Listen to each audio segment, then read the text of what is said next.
पिताजी ने आज्ञा दी है। तो मैं, मेरे पिताजी जो बहुत धार्मिक थे, घर में रह के संतों के जैसे रहते थे, मुनि जैसे थे।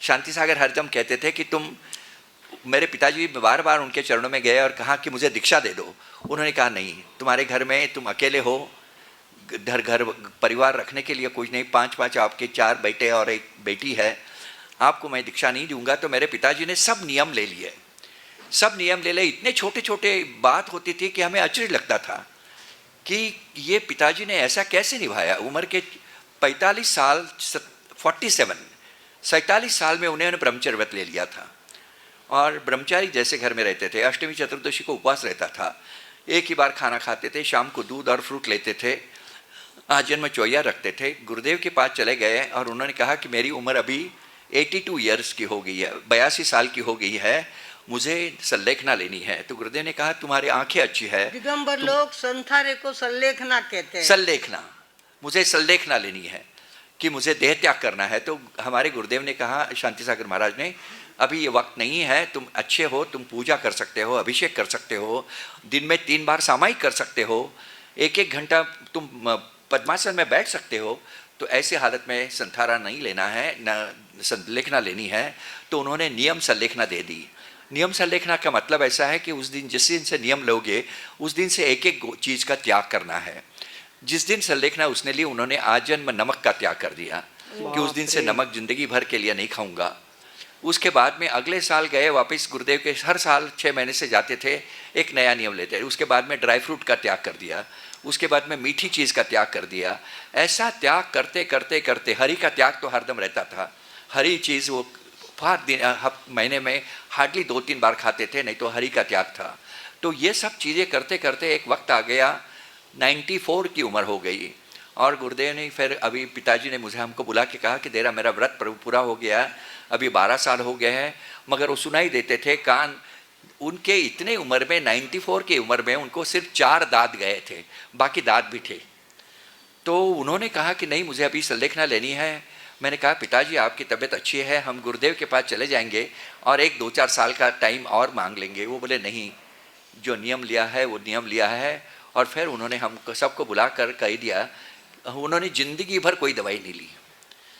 आँख का ऑपरेशन हुआ, कैटरैक्ट का ऑपरेशन हुआ, तो कैटरैक्ट का ऑपरेशन उन जमाने में हम करते थे तो 3 दिन सो के रहना पड़ता था। तो बोले मैं सो के रहूँगा। अभी नियम था कि अभिषेक किए बिना, नहाए बिना कोई पानी का बूंद भी नहीं लेते थे।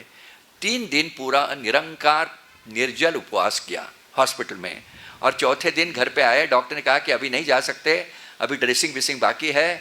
वो बोले अभी नहीं रह सकता हूँ मैं, 3 दिन हो गए हैं, मैं घर जाना चाहता हूँ। 3 दिन मैंने मूर्ति के दर्शन भी नहीं किए भगवान के, तो मुझे जाना है। वो घर पे आ गए, नहा लिए मुझे न कहते हुए, और मंदिर में चले गए। मंदिर में जाके आए और फिर आके दूध ले लिया और खाना ले लिया। तो कहने का मतलब बहुत कठोर थे अपनी नियम में। और उन्होंने फिर हमको कह दिया कि मैं अभी कुछ नहीं लूँगा। तो हम सब घर पे गए और फिर उन्होंने एक एक त्याग करते करते अल्टीमेटली लास्ट 8-10 दिन सिर्फ दूध और पानी एक बार लेते थे, 1 गिलास दूध और पानी लेते थे। और फिर उन्होंने कहा कि अभी मुझे अंतिम लेना है। हम सब साथ में थे, रोज़ समाधि मरण, सामायिक, भक्तांबर स्तोत्र, तत्वार्थ सूत्र का पाठ, यह सब रोज़ चालू होता था, रोज़ दिन भर चालू रहता था। हम सब बैठ के करते थे। रात को उनको नींद नहीं आती थी तो रात भर भी हम समाधि मरण सुनाते थे उनको। और समाधि मरण सुनाने से वो बहुत शांत चित्त से रहते थे, पूरी कॉन्शियसनेस में थे। और उन्होंने अल्टिमेटली कह दिया मुझे बुलाकर कि डॉक्टर देख, मैंने अब जानो हाँ, पण अब गुड़ी पाड़वो 4 दिन से मैं गुड़ी पाड़वा का दिन गयो तो घणो सुखो होई। गुड़ी पाड़वो यानी मारो पुनर्जन्म, नयो साल चालू हो जाए, यो मारो जूनो शरीर निकल जाए, मैं कटतरी नवीन जन्म लेવું, तो गुड़ी पाड़वा का दिन मैंने जाओ। मैं कहा कि डॉक्टर पप्पा थे कैसा है ऐसा सोचा है, थाको ब्लड प्रेशर 40 है, नाड़ी का ठोका 30-40 चाल है। माको शास्त्र कह कि आशा अवस्था में तो आदमी बेहोश होना चाहिए। मना आश्चर्य वाट रहा है कि ते शुद्धि में कैसा है, पहली बात। और दूसरी बात आप कह रहे हैं कि मना गुड़ी पाड़वा का दिन जाओ। गुड़ी पाड़वा ने कैसे जा सकी, अभी इतनी तबियत इतनी सीरियस है हमारा दृष्टिकोण से, कभी भी अंत हो सका, कभी नाड़ी बंद हो सका।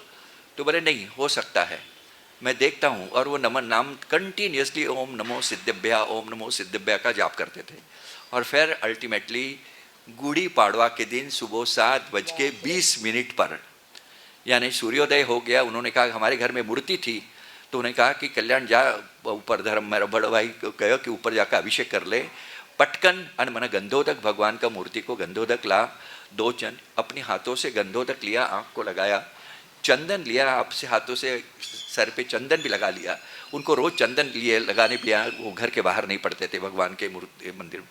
और अल्टीमेटली 7:20 पे, वैसे तो उन्होंने सबका त्याग कर दिया था, एक सिर्फ धोती का कपड़ा बदन पे रखते थे, चटाई पे सोते थे। चटाई भी पिछले 3 दिन हटा दी थी, पूरे ज़मीन पे ही सोते थे। और उन्होंने यहाँ तक कह दिया कि मेरा जब तक नश्वर शरीर नाड़ी चलती है तब तक मुझे कैसे सुलाना है, और जैसे नाड़ी बंद हो जाए मुझे कैसे सुलाना। ये बातें तक हमको कही, क्योंकि हमें कोई ये बातें मॉडर्न डॉक्टर होने के नाते हमें मालूम नहीं थी। और अल्टीमेटली ओम नमो सिद्धेभ्यः करते उन्होंने आंखें बंद कर ली। हर्ष हर्ष, मैंने जय जय। इसके ऊपर एक आर्टिकल लिखा था अंग्रेजी में, द आर्ट ऑफ डाइंग, की मृत्यु की कला। वो लंदन टाइम्स में आया, और वो लंदन टाइम्स का आर्टिकल करीबन करोड़ों लाखों लोगों तक चला गया देश विदेश में। उसके बाद में मुझे करीबन 1300-1400 मेल आए कि we have seen how the death can be beautiful, कि मृत्यु भी कितना सुंदर हो सकता है।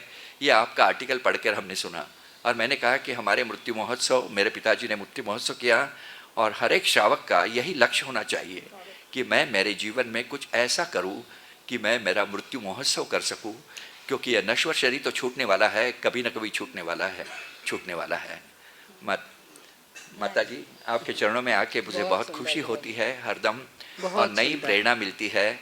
और साधु संतों के चरणों में आकर हम कुछ ना कुछ छोटा छोटा नियम ले ले, छोटा छोटा। ये संकल्प बहुत बड़ी चीज़ है, संयम ये बहुत बड़ी चीज़ है, और ये छोटे छोटे नियम लेकर हम आगे चलते रहे तो बहुत आनंद आता है।